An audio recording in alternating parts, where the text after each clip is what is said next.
Have you ever wondered what if plastic wasn't invented? Will it affect humanity? Will it have an impact on our economy? Let's see. Plastic. Plastic is all around us. The pen we use, the water bottle, the phone, and almost everything in the world is somehow associated with plastic. Who invented plastic? Bakelite is the first real synthetic mass-produced plastic. Bakelite was first invented by Leo Baekeland.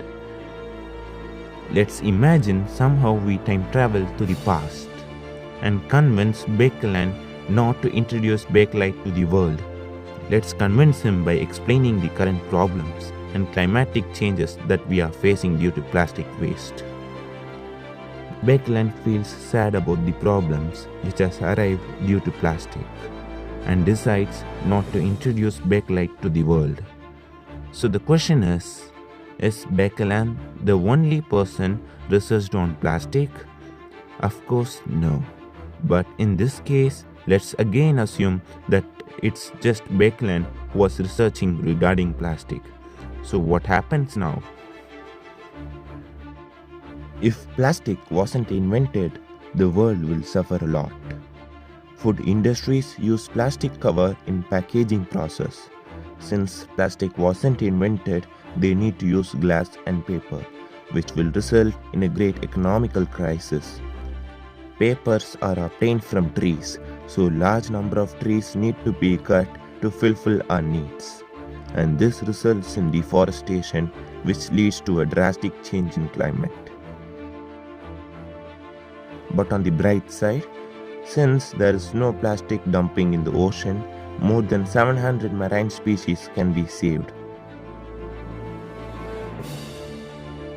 Demand for land decreases because henceforth we will be producing just organic waste, so the number of dump yards will be reduced.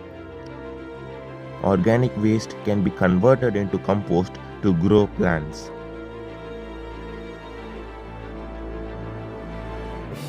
But is living without plastic even possible? No, it is so hard to live without plastic. Then what can we do in order to reduce plastic waste pollution?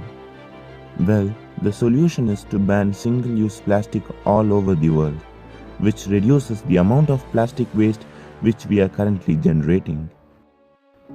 Every day about 15,500 tons of plastic is being dumped into the ocean, which affects the marine ecosystem. The marine organisms start eating plastic and sometimes microplastics enter their body while eating and breathing inside the ocean. When we eat marine foods, the microplastics in their body affects our health too. Scientists say that microplastics contains toxic elements which affect human health in many ways like infertility, obesity and so on. Recycling plastic is an efficient way to get rid of plastic waste. Rajagopala Vasudevan developed an idea of reusing plastic waste to construct better, more durable and very cost-efficient roads. Nizambi Mate, a 29-year-old engineering student, found an efficient way to convert waste plastic into bricks. Like this, there are abundant new ways to convert plastic waste into a sustainable product. We all know that plastic takes about 300 years to decompose. But can you believe there is a worm which can create holes in plastic cover in just 40 minutes? Federica Betrothini, a developmental biologist at University of Cantabria in Spain, discovered this incident. 4 years ago, she was cleaning out the beehive in her garden. She removed the waxworm in the beehive and placed it in a plastic cover. After some work, she returned to this worm and noticed that the waxworm had created a hole in the plastic cover. After seeing this, Federica immediately guessed what would have happened. Waxworms get their name because they live on wax in beehives. Like plastic, wax is a polymer which consists a long string of carbon atoms held together. Both wax and polyethylene in Betrokinase plastic cover had a similar carbon backbone. Since these worms eat wax, they may have evolved a molecule to break it down. That molecule might also work on plastic. Then scientists found out that the worms secreted an enzyme which converted polyethylene into ethylene glycol. Glycol is a chemical commonly used in antifreeze. Glycol is biodegradable. Scientists are working out to find the enzyme which the worm produced. Investing money in this type of research can also result in good idea. But wait, what if I said plastic waste can be converted into fuel? Yes, you heard it right. Countries like Japan, Germany, and the United States have already implemented the plastic to fuel conversion process with much success. The Indian Institute of Petroleum developed the unique process of converting plastic waste like polyethylene and polypropylene to either gasoline or diesel. Amazing, right? The technology is capable of converting 1 kg of plastic waste to 750 ml of automotive grade gasoline. Vehicles using the plastic waste fuel can run at least 2 kilometers more per liter.